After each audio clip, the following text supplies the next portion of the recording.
بسم اللہ الرحمن الرحیم الحمد للہ رب العالمین الصلاۃ والسلام علی رسول الکریم صلی اللہ تعالی علیہ وآلہ وسلم۔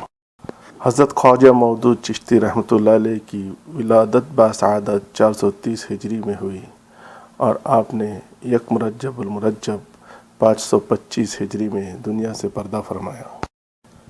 آپ رحمۃ اللہ علیہ مادرزاد ولی تھے، قطب الاقطاب اور قطب الدین لقب پایا تھا۔ شمع صوفیہ اور چراغ چشتیہ کے خطابات سے نوازے گئے تھے۔ یگانہ روزگار، محبوب پروردگار، صاحب الاسرار اور مخزون الانوار تھے۔ آپ نے خرقہ خلافت اپنے والد بزرگوار سے حاصل کیا تھا۔ آپ اکثر ہوا میں پرواز کر کے جہاں چاہتے چلے جایا کرتے تھے۔ آپ نے 7 سال کی عمر شریف میں قرآن پاک حفظ کر لیا اور 16 سال کی عمر میں علوم دنیا سے فارغ ہو گئے۔ آپ کی تصانیف میں سے منہاج العارفین اور خلاصۃ الشرقیہ بہت مشہور ہے۔ آپ کی عمر 29 سال تھی کہ والد ماجد کا انتقال ہو گیا۔ آپ سجادہ نشین بنے اور مخلوق کی ہدایت میں مصروف ہو گئے۔ چنانچہ بیت المقدس سے چشت تک اور بلخ و بخارا کے علاقوں کی سیر کی۔ آپ کے 1000 خلفاء مشہور ہوئے اور آپ کے مریدوں کی تعداد کا کوئی شمار نہیں۔ دنیا کے کسی حصے پر آپ کے کسی مرید کو کوئی مشکل پیش آتی، آپ مدد کے لیے وہاں پہنچ جاتے۔ آپ کی وفات کے بعد بھی جو شخص آپ کے مزار پر 3 دن کے لیے حاضر ہوتا اور دعا کرتا تو اس کی مشکل حل ہو جاتی۔ آپ کے بہت بیٹے تھے، چنانچہ خطہ پاک چشت سے آپ کی اولاد کی کئی شاخیں دنیا میں پھیلی۔ خواجہ مودود چشتی رحمۃ اللہ علیہ کو کعبہ کے طواف کرنے کا شوق پیدا ہوتا تو ہوا میں اڑ کر فوراً مکہ مکرمہ پہنچ جاتے، طواف کرتے اور اسی دن واپس آ جاتے۔ روایت میں آتا ہے کہ حضرت خواجہ مودود چشتی رحمۃ اللہ علیہ جب بلخ میں پہنچے تو وہاں کے علماء نے آپ کی بڑی مخالفت کی۔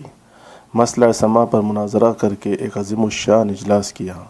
اس مجلس میں علماء بلخ نے جتنے سوالات اٹھائے، حضرت خواجہ مودود چشتی رحمۃ اللہ علیہ نے ان کے جواب دیے اور فرمایا، ہم خواجہ ابراہیم بن ادھم رحمۃ اللہ علیہ کی سنت پر قائم ہے۔ وہ ہمارے پیر تھے اور سماع سنا کرتے تھے۔ علماء کرام نے جواب دیا کہ خواجہ ابراہیم ادھم پیر کامل تھے، وہ ہوا میں اڑا کرتے تھے، ان کا سماع سننا جائز ہے، مگر آپ ایسا نہیں کر سکتے۔ حضرت خواجہ مودود چشتی رحمۃ اللہ علیہ اسی وقت مجلس سے اٹھے اور تیز پرندے کی طرح ہوا میں پرواز کرنے لگے، علماء کی نظروں سے غائب ہو گئے۔ کچھ وقت گزرنے کے بعد واپس آئے اور مجلس میں آ کر یوں بیٹھ گئے کہ کسی کو خبر تک نہ ہوئی۔ اہل مجلس میں شور برپا ہو گیا۔ اس مجلس میں 2000 لوگ موجود تھے، تمام کے تمام آپ کے مرید ہو گئے، مگر اس کے باوجود بعض ضدی علماء اصرار کرتے رہے کہ ہمیں اس پرواز پر اعتبار نہیں، ایسا کام تو بعض جوگی بھی کر لیتے ہیں۔ ہم اس وقت مانیں گے جب جامع مسجد کے حوض پر پڑا ہوا بڑا پتھر آپ کی ولایت کی گواہی دے، پھر ہم آپ کے مرید ہو جائیں گے۔ حضرت خواجہ مودود چشتی رحمۃ اللہ علیہ نے انگشت شہادت سے پتھر کی طرف اشارہ کیا۔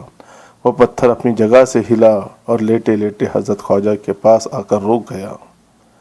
پتھر سے آواز آئی، اے خواجہ مودود، آپ کی ولایت پر کوئی شک نہیں، آپ کے اقوال شرع پیغمبر کے مطابق ہے۔ بلخ کے علماء نے جب یہ کرامت دیکھی تو حضرت خواجہ مودود چشتی رحمۃ اللہ علیہ کے قدموں میں گر پڑے اور اپنی غلطی کی معافی مانگی۔ جب حضرت خواجہ مودود رحمۃ اللہ علیہ مرض الموت میں صاحب فراش ہوئے، روز بروز مرض بڑھتا جاتا تھا۔ وفات کے دن بار بار اپنے دروازے کی طرف دیکھتے تھے، ہر بار سرہانے سے سر اٹھاتے جیسے کسی بڑے پیارے کا آنے کا انتظار ہو۔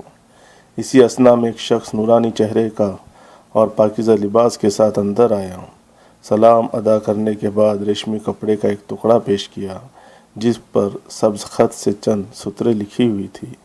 حضرت خواجہ نے اس کپڑے کو ایک نظر دیکھی اور اپنی آنکھوں پر رکھا اور جان اللہ کے حوالے کر دی۔ تجہیز و تخفین کے بعد لوگ نماز جنازہ ادا کرنے لگے تو ایک ہیبت ناک آواز آئی جس کی دہشت سے لوگ دھرم بھرم ہو گئے۔ بہت سے رجال الغیب پہنچے، پہلے انہوں نے نماز جنازہ ادا کی، اس کے بعد جن آنے لگے اور پھر ہزاروں فریضات پہنچنے شروع ہوئے۔ وہ نماز جنازہ پڑھتے جاتے، اس کے بعد آپ کے بے شمار مرید و خلفاء چھوٹے بڑے نماز جنازہ ادا کرتے رہے۔ جب سب لوگ فارغ ہوئے تو جنازے کا تابوت خود بخود اٹھا اور قبر تک جا پہنچا۔ اس کرامت کو دیکھ کر 10,000 ایسے لوگ جو اسلام سے بیگانہ تھے مشرف با اسلام ہوئے۔ صاحب مودود والی پیشوا، ہم شاہ محمود دین مودود خواں، انتقال الزرور والا دعا، رحلت آباد شاہ التقیہ۔